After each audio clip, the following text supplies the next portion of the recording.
আসলে এই যে আপনারা দেখতে পাচ্ছেন যে এই পিচ্ছি, আসলে তার একটি কথা আমি মুগ্ধ হয়েছি। তো আপনারা শুনেন, হ্যাঁ। তোমার সব থেকে বড় ইচ্ছা কি? কাবা ঘরে যাব, হজ করব। এটা কি তোমার মন থেকে আসতেছে এই কথাটা? দামান ওই 2025 সাল থেকে আমি এই স্বপ্নটা করবো। মাশাআল্লাহ, তো 2025 সাল থেকেই তুমি ভাবে রাখছো যে আমি কাবা ঘরে যাব? 2025 সালে অনেক বছর আগে থেকে আমি টাকা জমাচ্ছি। ও মাশাআল্লাহ, তুমি টাকা জমাচ্ছ হুম। হতে যাওয়ার জন্যে? 500 200 এগুলো টাকা হয়েছে। মাশাআল্লাহ।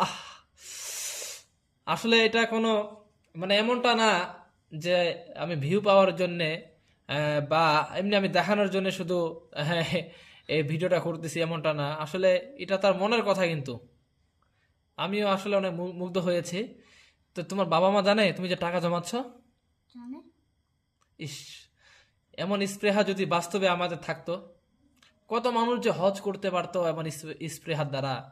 তো দোয়া করি আল্লাহ তাআলা যেন এই যে ছোট্ট দিনী ভাইটিকে যেন কবুল করেন, অতি শীঘ্রই যেন আল্লাহ তাআলা তাকে হজ করার তৌফিক দান করেন। বলো আল্লাহুম্মা আমিন। আল্লাহুম্মা আমিন। তো তুমি হজে যাবা, তাই না?